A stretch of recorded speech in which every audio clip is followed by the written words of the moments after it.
Welcome. Are we welcoming? Welcome to GMTLDR for the May 2025 monthly update. I'm not saying they're getting longer, but they could be getting longer.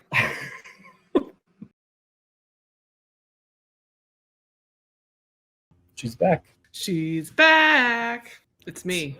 That reminds me of that scene from Anastasia. Next, please. Grandma, it's me, Anastasia. It's hard to explain. All right. Rachel is back, and so is the fun. That's right. Today is May 22nd.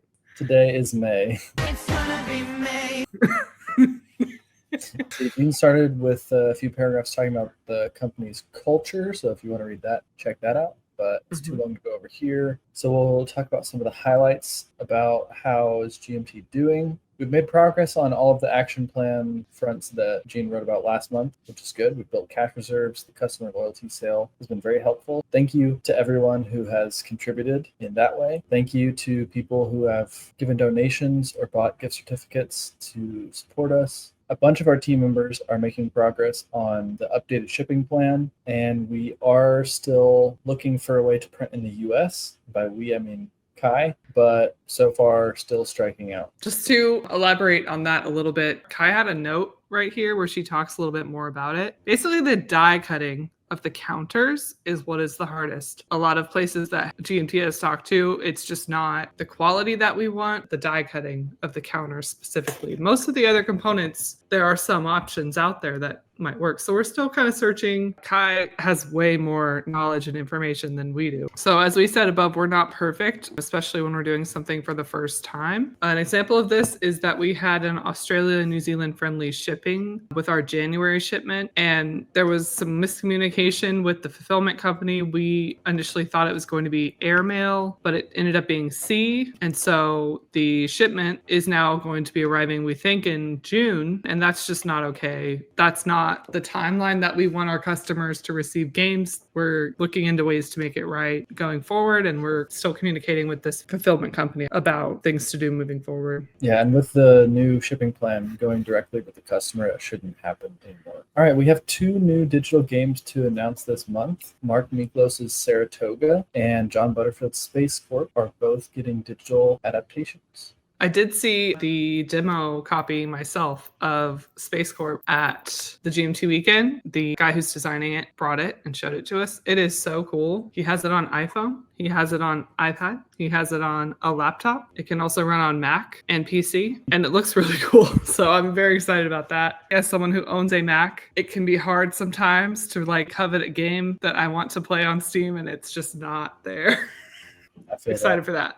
We also got a little write-up from Logix Interactive about why they wanted to do Space Corp, which I thought was really cool. So read that if you have the chance. Again, Rebel Fury is already out on PC and Mac on Steam, and we will get a special Mr. President update on June 9th. And for all of these digital editions that are on Steam, one of the most important things you can do is wishlist all of them, because the more wish lists we get, the more Steam promotes the game to other players as well. The counter issue update for the Battle for Normandy Deluxe Edition, we're making progress on getting all of the counter issues identified and corrected for those of you who purchased. Mark Simonich just created a 2-page master document, which you can see below, but it's also on the game page for the Battle for Normandy Deluxe, and you can download it. Page 1 shows and describes each of the pieces of counter errata, and page 2 gives you a counter template that you could print a temporary replacement counter sheet on a sticky label. The PDF is on the website, like I said. We had a new GMT Talk episode live for the first time with Ed Ostermeyer. It was really fun to talk to him and kind of go through one of the scenarios. I learned a lot, so go check that out. Dude,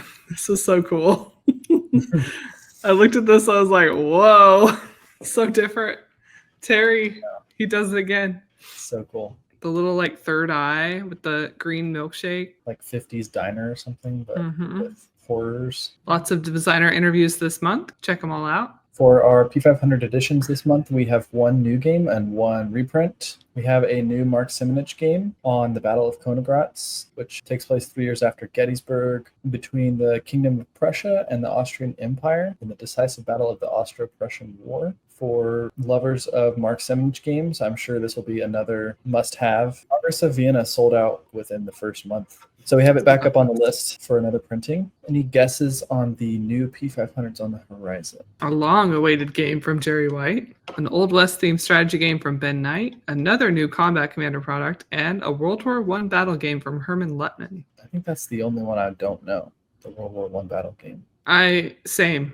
I'm not sure what that is. If you are into GBACW, we have a note here about the next yearly gathering. This time it's going to be in Fredericksburg, Virginia, close to lots of battlefields, and there'll be a real who's who of GBACW designers and developers. The next SD HisCon online convention will be on June 7th. There will be lots of seminars, panels, events, designers present, as well as obviously some GMT designers and seminars that Harold listed here. So it's very long this time, my section, because I was covering 2 months worth of stuff, but it's all very interesting. So if you haven't been catching up on Inside GMT lately, we have a lot of good content. But like I said, because it's so long, just go read my section. You probably already know that these 5 games started shipping on May 6th, and our next charge and shipment will be these 6 games plus counter trays. This shipment is on a 30% tariff. Thanks to the agreement that brought down tariffs from 145% to 30%. This group will be on 30% tariffs, and we've managed to keep all of the surcharges under $4 for customers. Yes, and the counter trays have no tariff surcharge, just FYI. They apply to all U.S. orders. Okay, so this is what we referred to earlier, Kai's update, where she talks a little bit about the U.S. printer situation. Definitely read that because Kai's words are better than my words to summarize it. Stalingrad 42 with the Little Saturn expansion and Unconditional Surrender Western campaigns are both going to the printer. I love it. It's so good. On to the sneak peeks. Did I tell you I played this at the Weekend at the Warehouse, the More of a Bad Thing expansion? Oh man, it was so fun. We did lose, but Harder, yeah. Yeah, we played the alarming difficulty. It was really hard, but it was fun. Beautiful cover. I know, Well it's so done, pretty. This is another beautiful cover. Look at that tank. That looks so pretty. The Uruguay map for the Guerrilla generation. Near final map snippets from the Pure Land. I love the style of this. I really like how this is Yeah. 45-degree angle kind of is how it looks to me. You could see like the topography better. Very Japanese style map. I like it. And the like pastels too. Sample mini maps from the upcoming 3 Days of Gettysburg Deluxe Edition. Those are looking good too. And on to the designer developer updates. They talk about Circle DC, how the team was able to get together and do 4 different playthroughs. They've also been quite busy, they're saying, since the game went up, working on base rules, working on maps, working on all kinds of stuff. So it's very exciting to see this come along. Joe Dewhurst is doing final testing and user interface work on Lennon's Legacy and the solitaire system for it. He's also preparing the main game materials for final art and layout. So those will be ready once an artist is available. This is a note from Mitch, the designer of The Next War Taiwan. He briefly mentioned that the printing details are still being worked out, but now he's working on Next War Supplement number 4 called Combined Arms. And it's basically some updates for many of the games in the series, some optional rules, some insurgency scenarios, a new 3-player fantasy scenario for Next War Iran, which playtesters have so far labeled as absolutely bonkers fun. He's working on a new project. This is actually news to me right now as I'm reading this.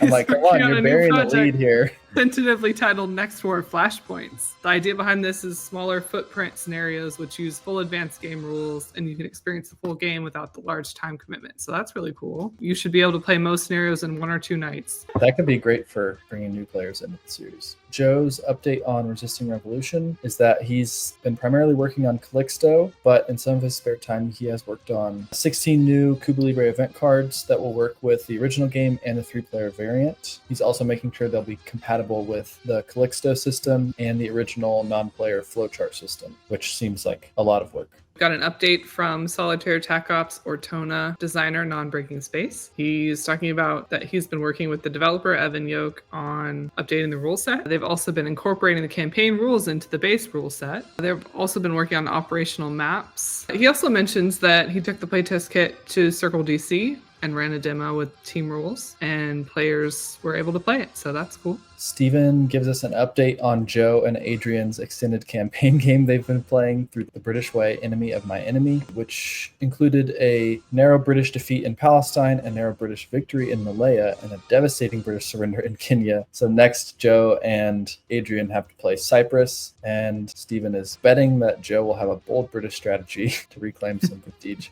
They've also been conducting further testing on the Arab Revolt and Japanese occupation games, so they're almost done with this. As are we done with this.